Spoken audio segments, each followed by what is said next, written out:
Vishal Gupta, 11th June 2023. Pardoning powers of the President. Pardon. Here the President has the power to pardon both the sentence as well as conviction.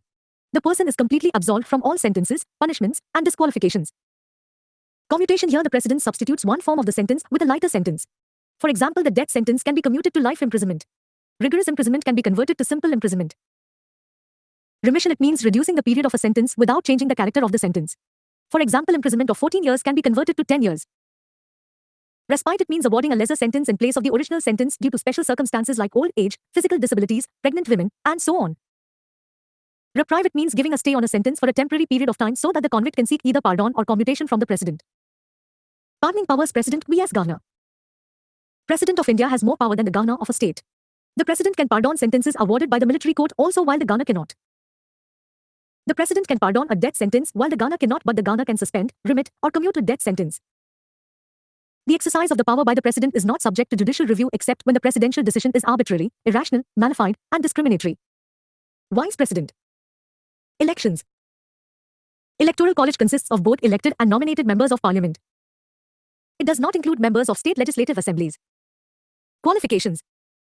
A. Citizen of India. B. Above 35 years old. C. He should be qualified to be a member of the rupees. D. He should not hold any office of profit. Nomination papers have to be signed by 20 electors and supported by 20 seconders. Conditions. He should not be a member of either House of Parliament or the state legislature. He should not hold any office of profit. The term is 5 years. Functions of Vice President. He acts as an ex officio chairman of the Rajya Sabha. He acts as a president when a vacancy occurs in the office of the President. Since independence, 2 vice presidents have been renominated, i.e., Dr. Sarvalli Radhakrishnan and Hamid Ansari. Since independence, 5 vice presidents have become presidents, i.e., Dr. Sarvalli Radhakrishnan, V.V. Giri, Venkatraman, Shankar Dayal Sharma, and K.R. Narayanan. Removal. Vice President can be removed through the impeachment process. He can be removed by a resolution passed by a majority of all the then members of Rajya Sabha and agreed to by Lok Sabha. It means Rajya Sabha should pass the resolution with an effective majority and Lok Sabha with a simple majority. The resolution can be moved only in Rajya Sabha and no need to mention the grounds for his removal. 14 days advance notice should be given before the House takes up the resolution. Judiciary. The concept of rational legal administration was started by the British in 1853. During British time, A. Judiciary was not independent and it followed the rule by law. Example, sedition law. Any decision of SC can be overturned by Governor General. B. It was also not impartial. Indian judges cannot hear the cases of European subjects. Both these aspects were removed by the constitutional makers while drafting the constitution. Our Indian judiciary was made both independent and impartial. Asterisk, by this we can say that the Indian Constitution is not an extension of the GOI 1935 Act. According to constitution makers, the judiciary is expected to perform 2 important functions. A. Protection of FRs from the exploitation of other organs of the state, i.e. legislature and executive, and also from individual citizens. B. To ensure constitutional governance, it must ensure that the legislature and executive function with limitations. Articles related to the judiciary. Article 13, Article 226, Article 32, Article 131, Original jurisdiction to resolve the conflict between state and centre. Articles 141, Judgment of SC is binding over all the courts. Integrated judiciary. Article 142, Judiciary can declare a law. Example, Vishaka case. Article 139, Parliament can expand the scope of writs. Whether the judiciary has performed these functions. Justice Manepalli Narayana Rao Venkatachaya classified the performance of the judiciary into various phases. A. 1947-1967 passive phase. B. 1967-1975 conflict among judiciary, executive and legislative. C. 1975-1977 darkest phase. D. 1977-80 revival of credibility. E. 1980 till now judicial activism. Why there is conflict among judiciary, executive and legislative? In our constitution, there is only a separation of functions but not of powers. Judicial review is not explicitly mentioned, but it can be derived from Article 13 of the Indian Constitution. The conflict between fundamental rights and DPSPs. FRs talk about individual rights and DPSPs talk about the collective welfare of the society. Why there is a conflict between the collective welfare of society and individual rights? There is always a conflict between self-interest and societal welfare. To fulfill self-interest, one has to exploit society. Legislative and executive were helping the state to fulfill the socialistic pattern, whereas the individuals wanted their rights to be protected. First phase 1947 to 1967. This phase is called the passive judiciary. Constitution was drafted and FRs like freedom of speech and other freedoms were given to citizens. The government realized the absolute nature of these rights. At the time of independence, 2% of big zamindars were holding 90% of the land. Asterisk redistributive justice government must form such policies which benefit the highest number of society. The government wanted to bring land reforms, especially the Land Ceiling Acts. The government brought First Amendment to the Constitution, first CA. It introduced the IXTH schedule into the Constitution. Any law put under the IXTH schedule cannot be challenged in a court of law. It gave a blanket power to the government to put any law beyond judicial scrutiny. Judiciary did not react to this. This is why it is called the passive phase of the judiciary. Why passive? The conditions prevailing in the country were responsible for this. Judiciary felt that both the legislative and executive are trying to do societal welfare, and thus judiciary did not take any action. Legislature and executive were enjoying a huge amount of credibility at that time and working for a socialistic identity. SC in A.K. Gopalan case 1950 reformed the commitment towards the procedure established by law. Judiciary will not question the content and intent, it will go strictly by the procedure. Judiciary deliberately remained passive. Phase to conflict phase, 1967 to 1975. The judiciary was forced to interfere.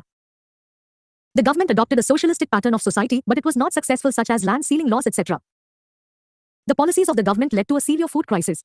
From the second five-year plan, we tried to focus on industry, and agriculture was neglected, which led to the food crisis. 1962 China attacked India. Now judiciary became active and decided to interfere. Golaknath case, the government had confiscated his land under the Land Ceiling Act.